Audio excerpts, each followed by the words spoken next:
Hello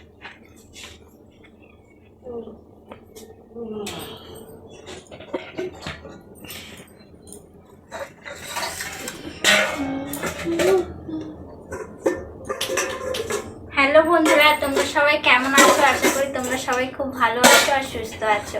তো আজকে হচ্ছে রাখি পূর্ণিমা। রাখি পূর্ণিমায় আজকে তো ভাইদের হাতে রাখি বাঁধতে হয়।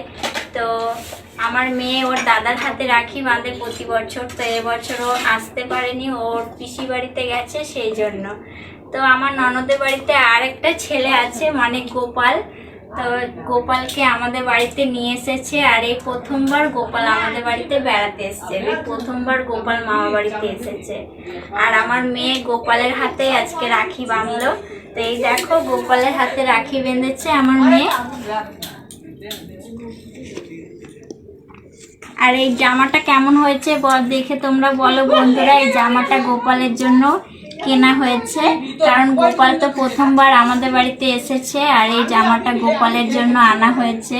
আর গোপাল এই প্রথমবার মামার বাড়িতে এসেছে, খালি হাতে একদম কি বাড়ি যাবে, সেই জন্য গোপালের জন্য এই জামাটা, এই মুকুটটা আনা হয়েছে।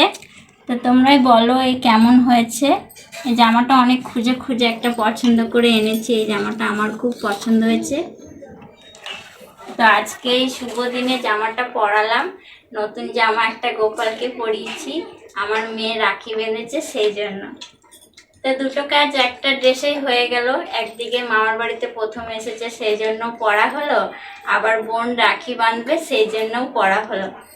তো এই ড্রেসটা, মুকুটটা একটু ছোট হয়ে গেছে, তাও এখন পরিয়েছি কোনো রকমে, কারণ আন্দাজে কেনা হয়েছে। তো আমি তো গোপালের জামা ড্রেস কোনোদিনও কিনিনি, আর এই পাকড়িটাও আমি প্রথমবার কিনলাম গোপালের জন্য। তো একটু ছোট হয়ে গেছে। তো আমার মেয়ে এখনই রাখি পরালো, সবকিছু দেখতেই পাচ্ছ তোমরা। সেই ভিডিওটা তোমাদেরকে দেখালাম না, কারণ অনেক বড় ভিডিও হয়ে যাবে, সেই জন্য একটু ছোট করে ছাড়লাম। আর এদিকে দেখো, আমার মেয়ে প্রসাদ খেতে বসে গেছে গোপালের হাতে রাখি পরিয়ে। আজকের ভিডিওটা এখানে শেষ করলাম, পরে তোমাদের সঙ্গে আবার দেখা হবে। আর গোপাল কালকেই বাড়ি চলে যাবে, আমার ননদ বলছিল কালই বাড়ি চলে যাবে। তো আর গোপালকে তোমাদেরকে দেখাতে পারবো না। তো আজকে ভিডিওটা এখানে শেষ করছি, চলো টাটা।